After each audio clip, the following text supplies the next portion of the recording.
Olá pessoal, essa é a continuação do curso de MVC. Dessa vez vamos ver um pouquinho sobre controladores e BIOS.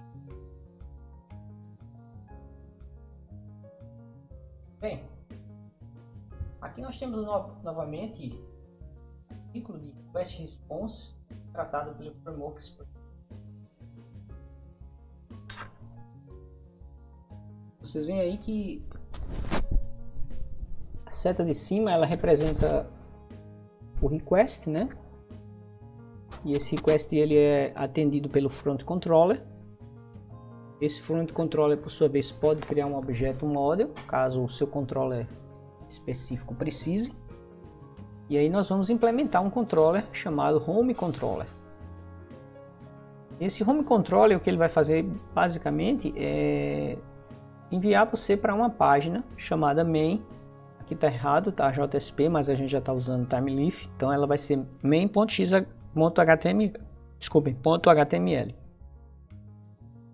Então nós vamos usar dois dos elementos, vamos implementar, melhor dizendo, dois dos elementos do framework e vamos usar o terceiro, que é o model, tá? A partir de um request feito por um browser. Então a gente tem o seguinte passo para o desenvolvimento dessa aplicação.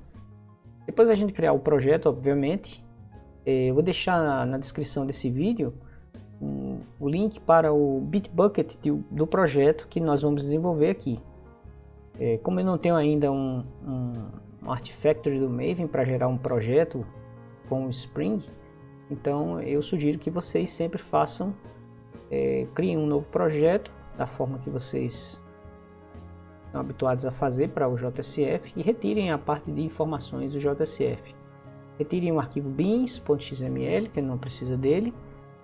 Retirem a pasta metainf dentro de source main resources, junto com o arquivo persistence.xml, porque por enquanto nós não vamos usar a persistência, né, para as nossas aplicações, e aí o Eclipse fica sempre reclamando. E também alterem lá dentro do POM, adicionem a dependência para o Spring MVC, tá? Que está no vídeo passado. Vocês encontram lá. Eu vou deixar também a dependência para o Spring MVC aqui na descrição do vídeo, certo?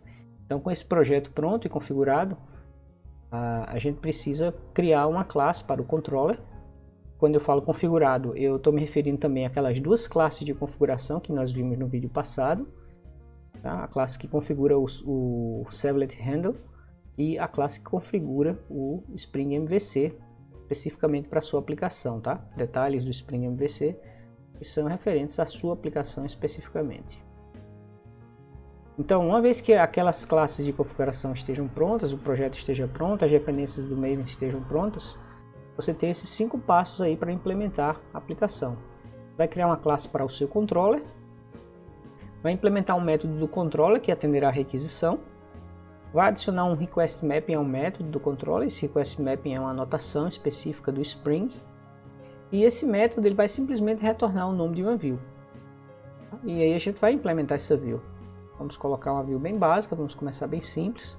E depois a gente vai melhorando, vai criando um formulário, vai criando uma tela de listagem, vai criando uma URL de busca, né? Usando URLs bonitas, né? Como se chama, que é URLs em que a identificação, parecendo URLs de serviços REST, em que os parâmetros, ao invés de serem na query string, depois da interrogação, eles fazem parte do path da URL, né? Logo depois do nome do recurso, você bota um barra e você coloca, por exemplo, o identificador de um aluno e ele traz um aluno específico com aquele ID. Então, a nossa classe de controlador, Home Controller, ela vai estar num pacote específico para controllers apenas. E vai ficar dentro do pacote demo, né, um subpacote chamado controller, dentro do pacote BR do IFBB PURB2 demo. Aqui está errado, tá? A gente configurou no slide, no vídeo passado, até demo, né? Controller não entrou, porque se controller entrar, vai ser somente o pacote controller que ele vai verificar. Então a gente parou aqui no demo. Esse controller não existe na nossa classe de configuração app web configuration. Quer ver? Deem uma olhada no vídeo passado. Isso aqui é erro desse slide, tá? Então a gente tem aqui uma classe controladora chamada HomeController, e o que a gente precisa fazer é implementar agora um método controlador. Esse método controlador pode ter o nome que for, não importa o nome do método, contanto que ele retorne um string que será o nome da página ou da visão que esse controlador vai apresentar para o usuário, né? É um método controlador extremamente simples, ele simplesmente devolve o nome da página. E para que ele devolva o nome da página, você tem que dizer qual é o mapeamento URL, qual é o nome URL que vai disparar a execução desse método. O que é que deve vir, como deve vir a URL para que ele execute esse método. Nesse caso daí, se você colocar barra, significa dizer que logo depois do nome da aplicação web, não importa o que você ponha depois, se você parar ali, na verdade, ele vai chamar esse método showMainPage. E o método showMainPage, por sua vez, ele vai retornar um string, que é o nome da visão, tá? Essa visão ela se chama main e ela está localizada dentro da pasta WebInfTemplates. Por que a pasta WebInfTemplates? A extensão dela é HTML também, tá? Então essa parte verde aqui, ó, ela foi configurada dentro da classe appWebConfiguration. Então lá dentro tem um método que está marcado com a anotação bin, e vai gerar o objeto Template Resolver, que o framework vai precisar na hora de transformar esse string em um path real para procurar onde é que a página está localizada dentro da aplicação. Vejam que o método retorna simplesmente o nome, nem o nome completo do arquivo, nem com a extensão, somente o nome principal do arquivo. Cabe então a esse objeto Template Resolver aqui, a partir desse nome, completar o resto que falta para procurar dentro da aplicação web onde é que está esse arquivo. Então aqui você está dizendo que a todos os nomes que um método controller retornar, adicione o prefixo /webinf/templates. Esse primeiro barra aqui significa a raiz da aplicação web, ou seja, a pasta, no caso do projeto Maven, seria a pasta source main web app, tudo que tiver lá dentro. Quando a aplicação web tivesse, quando o projeto Eclipse Maven tivesse transformado na aplicação web, isso é a raiz da aplicação web, lá no container, tá? A aplicação web se chamar XYZ, então essa pasta WebInf vai estar dentro da pasta XYZ, e a pasta XYZ vai estar dentro da pasta Deployments do WideFly. Então, dentro da pasta WebInf tem um subdiretório chamado Templates, onde ele vai colocar todas as páginas, todas as visões. Então, esse arquivo main.html estará aqui dentro, tá?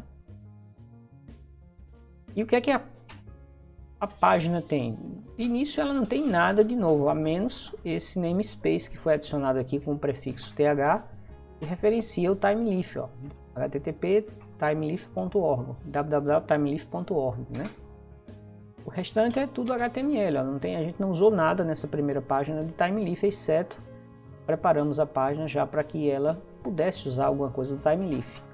Então o TimeLeaf tem um elemento, um prefixo th aqui, né, no namespace, e a partir desse th você tem vários elementos de linguagem do TimeLeaf, né? Como nós vamos ver ao longo desse curso. Então observem, aqui eu tenho o projeto Eclipse, a pasta Source Main Java Web App, lá dentro tem a parte protegida da aplicação web, que é a pasta WebInf. Então dentro dela ele criou a pasta Templates, e aí criou a página main.html. Mesmo essa página aqui sendo quase 100% HTML puro, ele considera isso aqui um template, porque o TimeLeaf precisa passar por aqui, mesmo que não tenha nada do TimeLeaf por aqui por enquanto. Mas o TimeLeaf dá uma passada aqui para transformar isso em HTML puro. Então ele vai sumir com esse namespace aqui, ó. É o único processamento de fato que ele vai fazer nessa página é esse. O resto não tem muito o que fazer, é HTML puro. Certo? E o resultado é isso daí que vocês estão vendo. Então a gente pode também repetir esse resultado lá no Eclipse. Eu já baixei o projeto do Bitbucket. E eu coloquei ele aqui, ó. O nome do projeto é Spring MVC Demo. Eu vou chamar aqui a lupa do Windows, que talvez fique melhor para vocês verem. Então aqui, ó, você tem o projeto Spring MVC Demo. Vejam que ele está versionado, né? Tem esse símbolozinho aqui do cilindro, do banco de dados. E eu baixei esse commit aqui, ó. Esse commit tá... O projeto está justamente Eu fui desenvolvendo esse projeto do zero, né, e fui evoluindo ao longo dessa aula e das demais aulas que virão, das videoaulas que virão. Então, para a aula de agora, desse momento da aula, esse commit daqui é o commit que interessa para a gente. Se a gente for lá no Bitbucket, não sei se eu já fechei ele aqui. Ah, tá aqui aberto. Olha, vocês observam que o projeto ele tem vários commits, tá? E tem várias tags aqui também, ó. Então, ó, tem um release form login básico, foi a primeira tag que eu usei no projeto. Então, as tags elas estão em ordem cronológica da mais recente para a mais antiga. E aí, se você quiser também baixar pela tag, né? Esse aqui está numa versão ainda anterior a esse que eu tenho no Eclipse agora no momento, certo? Então eu baixei, ó. Eu baixei um commit antes da primeira tag, tá? A tag aqui já cria um formulário. Então, como eu não gerei a tag para essa versão bem inicial mesmo, eu preferi baixar o commit 80334B. Se não me engano é esse commit que tem lá no Eclipse, né? 80334BC, né? 80334BC. Isso mesmo, 80334BC, certo? Então, para baixar um commit, você usa um comando do Git, que é git checkout e esse número daqui. Se você abrir uma git bash lá na pasta do seu projeto, você faz git checkout e o número desse commit, e ele baixa exatamente aquele commit lá para você. Tá? Para baixar uma tag, o comando é outro, eu não lembro agora. Eu não sou muito bom de decorar os comandos do Git. O Git tem muitos comandos e muitas formas diferentes de digitar comandos. Uma hora é -d, outra hora você bota menos, outra hora você coloca uma palavra, delete. Então fica meio complicado a gente decorar tudo isso se a gente não usa todo dia, continuamente, o Git, né? Então eu não sei como é que você baixa uma tag. Eu tenho anotado isso aí, uma tag específica, mas pesquisa na internet que vocês devem encontrar aí fácil. E você pode baixar, por exemplo, essa tag. É a mesma coisa, baixar essa tag é a mesma coisa de baixar esse commit aqui, ó. Uma tag é só um nome para um commit, nada mais nada menos do que isso. Quando você acha que um commit vale a pena ser identificado, né, destacado, você cria uma tag para ele. Tá? Então, nós temos aí, ó, várias melhorias ao longo do tempo desse projeto. E a gente está aqui, ó, criando a primeira página Timeleaf. Então eu incluí o projeto no repositório numa versão bem verde ainda. Teve uma confusão aqui na hora de colocar ele no repositório, né? Como se tivesse colocado, acho que eu coloquei duas vezes, uma pelo Git Bash, outra pelo Eclipse, ele se confundiu aí. Não sei como foi que isso aconteceu não, tá? Bom, mas vamos lá ver o que é que tem nessa versão. Então nessa versão do projeto, nós temos as classes de configuração e a classe Home Controller, que é essa classe que a gente acabou de ver nos slides. As classes de configuração, elas estão aqui, ó. Vou tirar esse porte, não vou comentar nada. Então aquela classe primeira de configuração é a classe do Servlet, né? Que tem os passos 1 e 2. Então é uma classezinha bem simplesinha, só com 3 métodos sobrecarregados, e herda daquela classe de nome astronômico aqui. E o mais importante daqui são esses dois métodos. Esse que diz onde é que está a classe que vai configurar a parte MVC do framework, e também como é que eu vou mapear o servlet, a partir de que nome eu vou mapear o servlet que vai atender as requisições dessa aplicação. Então eu geralmente se põe barra aqui, e essa barra significa logo após o nome da aplicação. No caso aqui o nome da aplicação vai ser o mesmo nome do projeto, Spring MVC Demo barra. Então quando você fizer isso, todos os requests a partir daí vão ser encaminhados para o servlet, exceto os recursos estáticos, que são esses recursos definidos aqui, ó, nessa outra segunda classe. Cadê os recursos estáticos?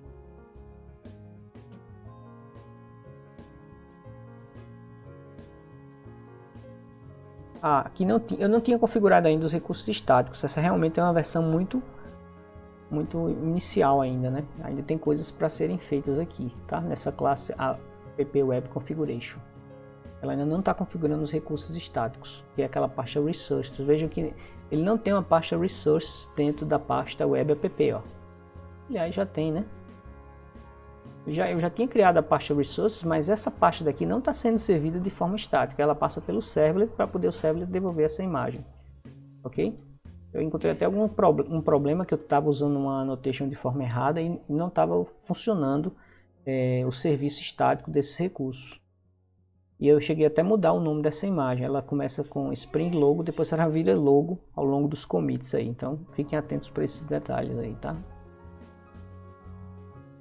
Eu tenho também um arquivo GBoys Web, porque esse arquivo aqui diz como é que é o nome da aplicação lá no WildFly. Se eu não ponho esse arquivo aqui, ele vai sempre usar o arquivo .jar, ele coloca lá. E o arquivo .jar, pessoal, não é uma boa, porque olha só o que ele faz, ó.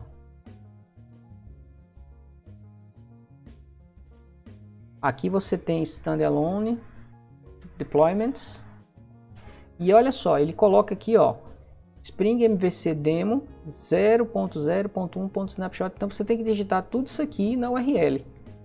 Não adianta digitar só Spring MVC demo que ele não vai encontrar, vai dar 404. Então você tem que digitar _0. Você tem que digitar o nome completo do arquivo OR, caso você não tenha esse arquivo gboysweb.xml, certo? Então esse arquivo já existia nas aplicações do JSF exatamente para isso, para dar um nome do contexto, o nome da aplicação web, tá? Contexto é o nome oficial de uma aplicação web na especificação de servlets. Vou diminuir isso aqui. Então a gente tem as duas classes de configuração aqui no pacote config. Vamos dar uma olhadinha como foi que a gente configurou o escaneamento de componentes do Spring. Olha, a gente botou somente controller, tá vendo? Então ele só vai procurar por componentes do Spring aqui dentro de controller. Mas com o aumento desse projeto, nós vamos criar outros pacotes que contêm também componentes Spring. Então em algum momento eu vou cortar isso daqui, vou tirar esse controller para que o nome do pacote fique mais genérico. E ele vai escanear em mais lugares. Certo? Eu poderia adicionar os nomes dos outros pacotes também. Aliás, esse Base Packages também permite que você faça assim, ó, Base Packages Classes.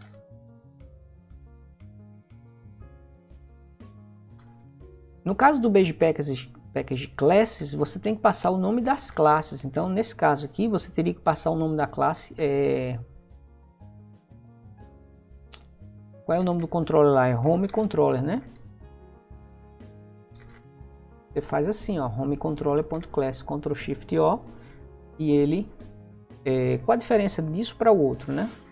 É que nesse daqui, ele checa se essa classe daqui tem componentes Spring, porque você está passando o nome de uma classe, então ele pode ir lá procurar. Enquanto que no nome do pacote é um mero string, ó. Se você digitar esse string aqui, ó, com um X aqui, o Eclipse não tem como compilar, o Spring não tem como compilar para verificar se esse pacote, em tempo de codificação, ele não tem como verificar se esse pacote foi digitado corretamente ou não, tá? Vai dar um erro em tempo de execução. Já aqui não tem como dar um erro em tempo de execução. Tem que dar um erro em tempo de compilação, porque se eu errar o nome da classe, ó, em vez de home colocar home só, home controller, né? .class, vocês veem que ele não vai achar a classe, ó. Então em tempo de compilação ele já avisa que não encontrou a classe. Se eu colocar um E aqui e fizer um include,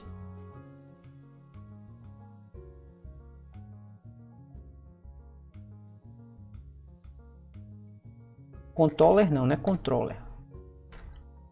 Olha só, achou, né? Se eu tirar o E, ele não acha. Ctrl Shift O, ele não acha Home Controller. Então esse tipo daqui, muitos programadores consideram ser a forma mais correta de você especificar os locais onde existem componentes do Spring. Além de você ser mais preciso, o componente vai exatamente naquelas classes, né? Ele pode fazer essa checagem em tempo de compilação, coisa que o pacote não permite. Então vamos voltar aqui, vamos deixar o pacote mesmo. Então você tem Base Package Classes e você tem Base Packages. Tá? Você pode passar mais de um nome de pacote aqui. Nesse caso daqui dele, ele passou o pacote controller. Vou até fechar sem salvar aqui. Ficar reclamando aí de alguma coisa.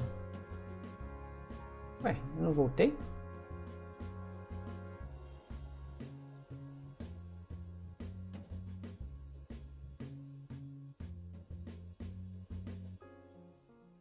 br.edu.ifpb.eweb2.demo.controller.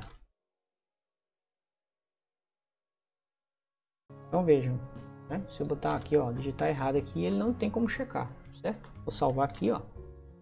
Ele não tem como checar, ele só vai checar esse string em tempo de execução. Então passar o nome das classes te ajuda mais a evitar erros de execução.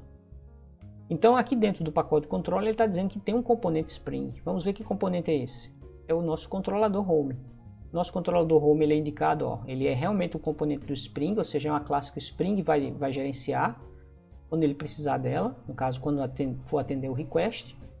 E aqui eu tenho um método controlador também, que é anotado com outra anotação do Spring, que é a request mapping, que diz qual vai ser o nome URL e esse método vai atender. Nesse caso daqui, barra significa qualquer coisa que vier depois do nome da aplicação, ou seja, o nome da aplicação sem nada depois, melhor dizendo. Vamos testar se com alguma coisa ou sem nada ele vai chamar essa página main page. E a página main page ela está aqui dentro de WebInfo Templates, ou seja, ela está protegida. O código fonte dela, ó, está protegido aqui, ó. Apesar dela não ter nada do TimeLeaf, somente esse namespace, ela está num local que você não tem acesso via URL. Tá? Dentro de WebInfo nada, você vai ter acesso via URL, a não ser que você acesse via um código Java. Que é o caso aqui, ó. Tá? Eu estou devolvendo o main, então o view resolver vai pegar esse main, vai botar o prefixo, o sufixo e vai encontrar, vai encaminhar, né, a requisição para o resolvedor do TimeLeaf, transformar essa página aqui em uma página HTML pura. Então vamos executar isso aqui. Vou diminuir aqui a lupa, senão a gente vai ficar doido. Vou aumentar aqui o tamanho do fonte, para ficar mais fácil da gente ver aqui na console. E aí o que é que eu vou fazer aqui? Vou startar o WildFly. Sim, pessoal, vamos dar uma olhadinha aqui no arquivo POM, né? O que é que eu tenho dentro do meu arquivo pom.xml? Então, ó, eu tenho aquela dependência do Java 8, né? Do Jakarta AEE API, ou seja, da JEE 8.0. Não confunda isso aqui com a Java 8.0, é a JEE 8.0, certo? PrimeFace, que eu não estou usando nada ainda de componentes do PrimeFace. Aliás, eu não preciso mais usar nada de PrimeFace, né? Porque PrimeFace é uma biblioteca do JSF, então isso aqui tudo pode sair. Não vou apagar, vou apagar no próximo commit lá na frente, tá bom? Não vai adiantar nada aqui, isso é um commit antigo. Então eu preciso basicamente do Spring ORM aqui também, eu não preciso por enquanto. Isso aqui é objeto relacional mapping, quando a gente vai trabalhando com banco de dados. Eu vou precisar somente do Spring MVC e do TimeLeaf, tá? TimeLeaf 3.01 é compatível com o Spring 5.11, ok? E você precisa também dessa outra biblioteca do TimeLeaf / Spring 5, que é uma biblioteca onde o TimeLeaf se une ao Spring, tá? O Log4j tá aí também, eu não estou usando, mas de repente alguma mensagem de log usada por algum desses frameworks podem aparecer aqui na console para ver erros. Por exemplo aqui, ó, GBoss AS, o application server da GBoss, o WildFly, acabou de logar uma mensagem aqui com a verbosidade info, né?